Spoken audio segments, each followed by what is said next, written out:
დავბრუნდით პირდაპირ ეთერში მომდევნო თემით, როგორც დავაანონსეთ გადაცემის დასაწყისში, თაფლზე უნდა ვისაუბროთ, ყველაფერზე თაფლის შესახებ, რომელიც არის ძალიან მიყვარს. მეც კი ქართული სამზარეულოს ერთ-ერთი გამორჩეული პროდუქტი, თამამად ვიტყვი ამის შესახებ. ქრისტინე ჯულყაძე, სურსათის უნებლობის ექსპერტი შემოგვიერთდა აღნიშნულ თემაზე, დილო მშვიდობის, მადლობა სტუმრობისთვის იმისთვის, რომ ხართ ჩვენთან ერთად. თაფლზე უნდა ვისაუბროთ დღეს, როგორც უკვე აღნიშნე, ყველაფერზე მის გარშემო, თუმცა პირველ რიგში ვისაუბროთ, რატომ ითვლება თაფლი ერთ-ერთ ყველაზე სასარგებლო პროდუქტად. თავისი წარმომავლობიდან გამომდინარე, თაფლი ფუტკრის მიერ მზადდება ყვავილის მტვერისგან და ნექტარისგან, რომელიც იმ სასარგებლო ნივთიერებების აკუმულირებას აკეთებს თვითონ პროდუქტში, რომელიც არის შესაბამისად ინგრედიენტებში.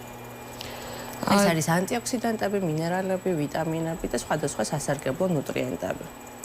კი ბატონო, თუმცა ჩვენ რადგან დღეს 4 შაბათია და ხშირ შემთხვევაში მშობლის რუბრიკის ფარგლებში ვსაუბრობთ, ხოლმე ძალიან ბევრი მითქმა-მოთქმა არსებობს იმასთან მიმართებით, შეიძლება თუ არა მივცეთ თაფლი ბავშვებს, გავასინჯოთ თაფლი ბავშვებს. სამედიცინო სფეროს წარმომადგენლები, პედიატრები ძირითადად ამის რეკომენდაციას გასცემენ 2 წლიდან ზემოთ ბავშვებში.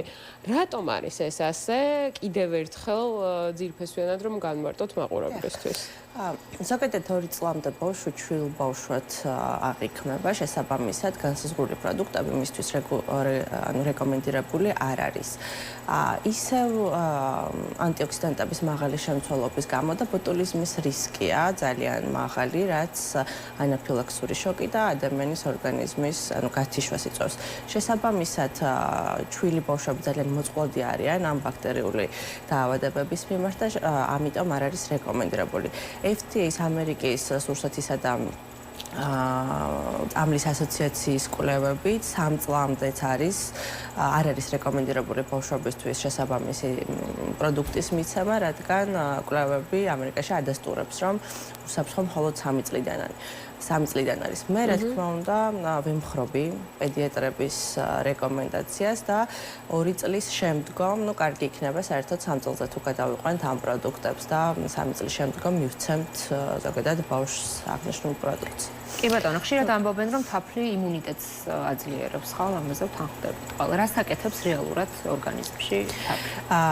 მიკროელემენტები, რომელიც არის თაფლში დიდი რაოდენობით, ის გადადის ადამიანის ორგანიზმში და შესაბამისად სითბოსთან ერთად, რაც აქვს ბუნებრივი ფრუქტოზა, ესეთი ბუმ ეფექტი აქვს და ეს ყველაფერი ადამიანზე როგორც მოკლევადიან, ასევე გრძელვადიან ეფექტს იძლევა. მოკლევადიაში ადამიანი გრძნობს ენერგიას და გრძელვადაში სჯობს ბუნება განწყობის გაუმჯობესებას მაგალითად თუ რეგულარულად დღის პირველ ნახევარში მიიღებს თბილ თაფლიან წყალს მაგალითად ან მიიღებს დანამატად შვრიაზე, იოგურტზე, ხო? ეს გრძელვადიან შემთხვევაში აისახება როგორც ენერგიის კარგი მასტიმულიზირებელი წყარო. ამ ყველაფერს რა თქმა უნდა განაპირობებს თაფლის შემადგენლობა, ის მიკროელემენტები და ნუტრიენტები, რომელიც პროდუქტში არის მოთავსებული. ანტიოქსიდანტებს აქვს ესეთი კარგი თვისებები. ასევე არის გავრცელებული აზრი, რომ ადუღებულ წყალთან არ უნდა შევიდეს თაფლი კონტაქტში. ეს რამდენად რეალური არის და თუ არის რატომ? დიახ. ზოგადად ის მიკროელემენტები, რომელიც ახსენეთ, არის ძალიან ლაბილური წყალთან მიმართებაში და გაცხელების დროს გამოიდევნება პროდუქტიდან.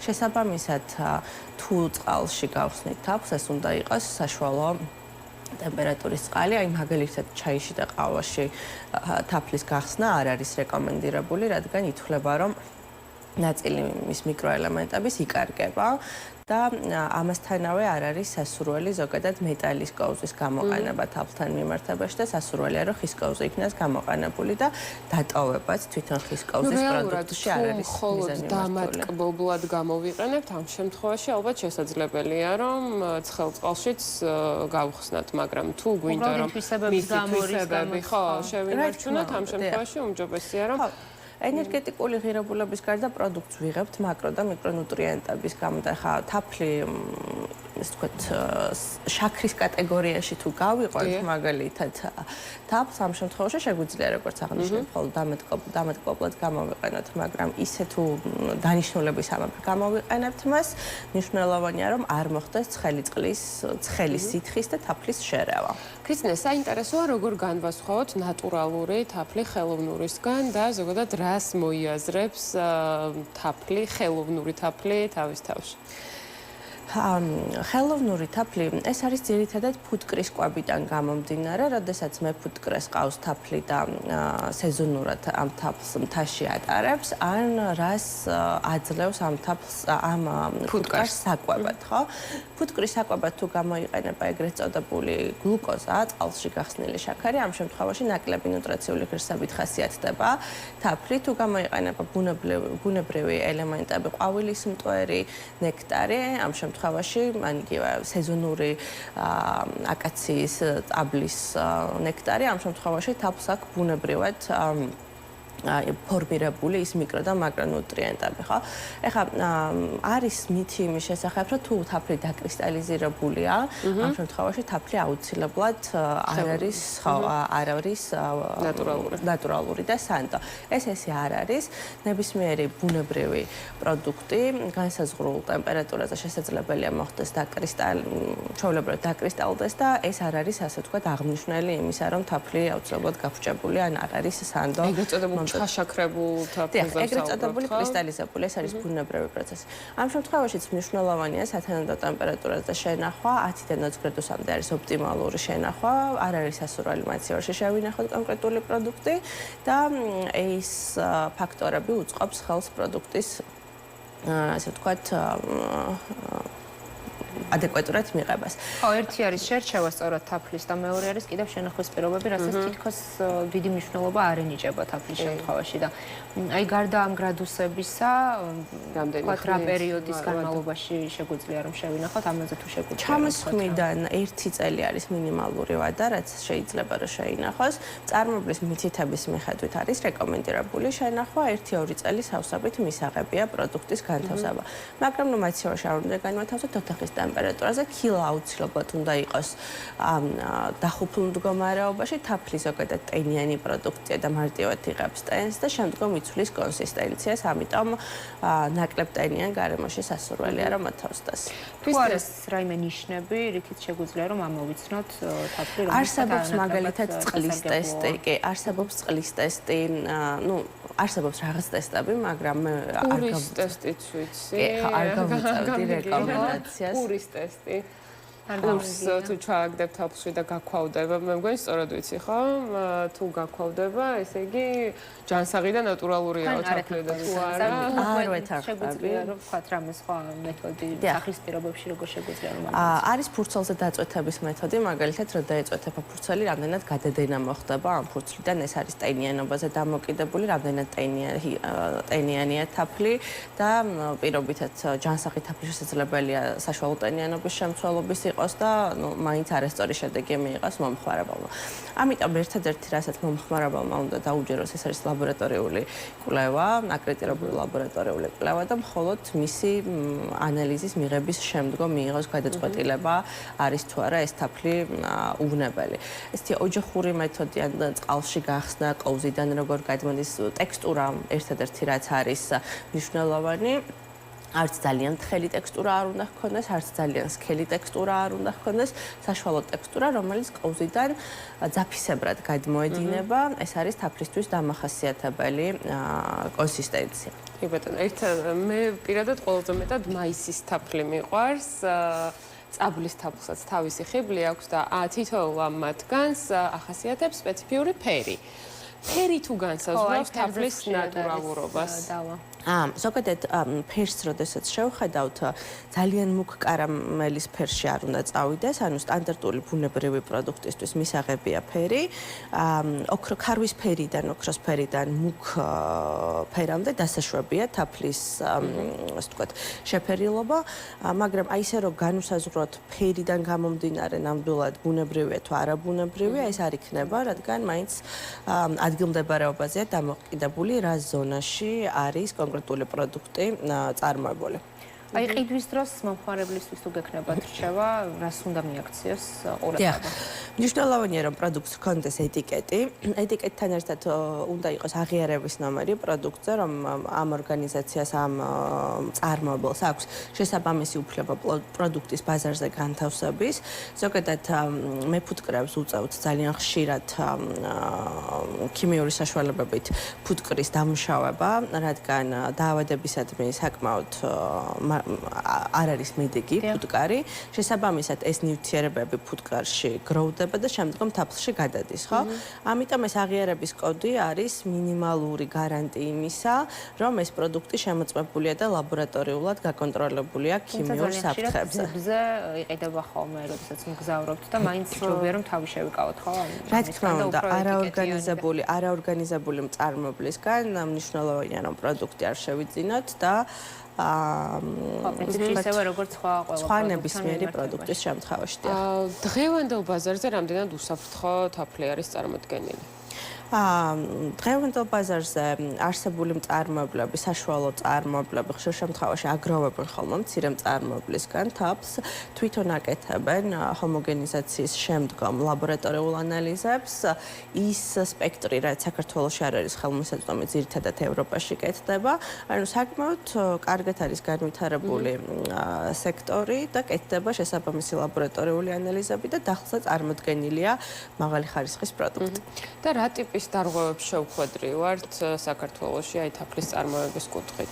ძირითადად არის ხოლმე პესტიციდების მაღალი შემცველობა, როდესაც როგორც აღნიშნე მეფუტკრე, როდესაც იყენებს განსაზღვრულ საშუალებებს ფუტკრის დასამუშავებლად დაავადებების სამკურნალოდ, შემდგომ ეს გადადის თაფლში და აღნიშნული ქიმიური სპექტრის მიკრო, ასე ვთქვათ, ელემენტები რაც არის, ის ელემენტები არის წარმოდგენილი. ბოლო პერიოდში განსაკუთრებით ხშირად გვესმის ტერმინები ეკო, ბიო და ასე შემდეგ სხვადასხვა პროდუქტთან მიმართებაში, თაფლთან მიმართებაში რას ნიშნავს ეს? თაფლთან მიმართებაში თვითონ თაფლის წარმოებაში გამოყენებული ინგრედიენტები რაც არის საშუალებები, ეს საშუალებები შესაბამისი კლასიფიკაციის უნდა იყოს და თუ მეწარმე იყენებს ამ კლასიფიკაციის საშუალებებს, ამ შემთხვევაში შესაძლებელია შესაბამისი ორგანოდან სერტიფიცირებული იყოს პროდუქტი და ხდებოდეს. მაგრამ ეს უბრალოდ ძალიან გავრცელებულია ეს ბიო, ეკო.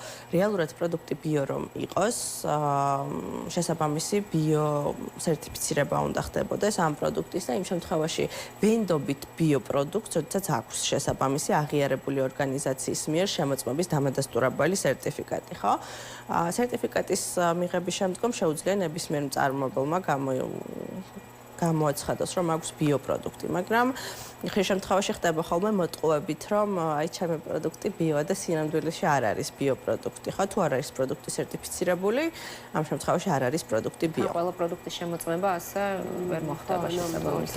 ხშირად არის შემთხვევები, როდესაც ვთქვათ, არ უყიდულობთ სერტიფიცირებულ თაფლს და ხდება, ვთქვათ, სოფლებიდან, მგონი უფრო მეტად ასე არის. ასე, მეც მაგალითად 3 ლიტრიანი და ასე შემდეგ, როგორც მჭირდება ხოლმე იმ კონკრეტული მომენტისთვის, ოჯახში ვიცი, სადაც ამზადებენ თაფლს და სოფლიდან ძირითადად ვაგზავნებ ხოლმე და დარწმუნებული ვარ, რომ მოსახლეობის უმეტესობა სწორედ ასეა. აი, აქ რა საფრთხეებს შეიძლება წავაწყდეთ და როგორ შეგვიძლია, ასე ვთქვათ, ვენდოთ კონკრეტულ მწარმოებელს? მე ვერ გავუწევდი რეკომენდაციას, რომ ნამდვილად სანდოა აღნიშნული მწარმოებელი, მაგრამ მომხმარებელს თუ აქვს თანამშრომლობის გამოცდილება. ეხლა ყველაზე ცუდი ის არის, რომ ქიმიური ელემენტები, რომელიც შესაძლებელია იყოს აკუმულირებული პროდუქტში, მოკლევადიან ეფექტს არ იძლევა, 10-15 წლის შემდგომ იძლევა შედეგს და ახდენს ადამიანის ორგანიზმზე უარყოფით გავლენას და შემდგომ ეს არის სიმსივნური და სხვადასხვა დაავადებების გამომწვევი, ხო? ამიტომ ექსპერტები არ ვურჩევთ ხოლმე არაორგანიზებული მწარმოებლიდან კონკრეტულად პროდუქტის შეძენა. თუ რატომ არ აქვს ესეთ კარგი მწარმოებელს ორგანიზებული სახე პირობითად, ხო? ის ხო შედარებით ბაზარზე არსებულ ფასზე ნაკლებად ყიდის თავის პროდუქტს. თუ აქვს შესაბამისი წარმოების მეთოდი, რომ კარგი პროდუქტი აწარმოოს, ხო? და აწარმოებს რაოდენობას ზრდის. რატომ არ უნდა რომ ორგანიზებული წარმოების ფორმა მიიღოს, ხომ? აი ეს კითხვა შეგვიძლია ჩვენ თავს დავუსვათ და ამასთანავე ის რისკი რომ გრძელვადიან ჭრილში ამ პროდუქტის აქტიურად მიღებას რა საფრთხე შეუძლია მოუტანოს ადამიანს, აქედან გამომდინარე მიიღოს ადამიანმა გადაწყვეტილება. საინტერესო. ასევე საინტერესო არის ულუფა. თქვათ ერთ მირთმევაზე რამდენი თაფლის მირთმევა შეიძლება, იმიტომ რომ აქაც არის ხოლმე კითხვის ნიშნები, რომ ბევრი თაფლი არ შეიძლება რომ ერთდროულად მივიღოთ. აი რატომ და თუ არის სწორი ზოგადად ეს მოსაზრება. ერთიდან ორ კაუზამდე სავსებით დასაშვებია, ზოგადად თაფლი დიდი რაოდენობით შაქარს შეიცავს, ფრუქტოზას და სხვადასხვა შაქრებს შეიცავს და ამიტომ მნიშვნელოვანია რომ არ იყოს გადაჭარბებული დოზა, რადგან პირდაპირ ორგანიზმში ილექება და შაქრის რაოდენობის მიღება არ არის სასარგებლო. ერთიდან ორ კაუზამდე სავსებით დასაშვები. ხა მომხმარებელს თუ უნდა მიირთვას შედარებით მეტი რაოდენობა, ის ორგანიზმზე უარყოფით გავლენას გამოიწვევს, შაქრის დონის მომატებას და ესე შემდეგ ჯანმრთელობის ნაწილში. ორი კაუზი სავსებით დასაშვები.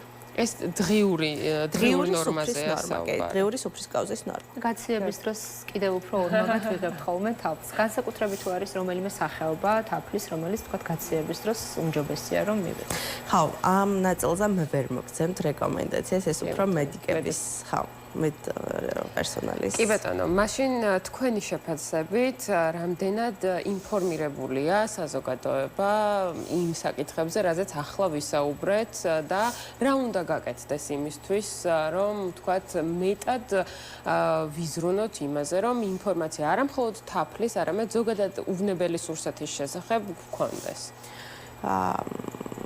პირველ რიგში რაც შემიძლია ვთქვა, თქვენი გადაცემა არის ერთ-ერთი ძალიან კარგი ინფორმაციის გამავრცელებელი საშუალება. საზოგადოებაში ამ მიმართულებით ნამდვილად არის დეფიციტი ინფორმაციის.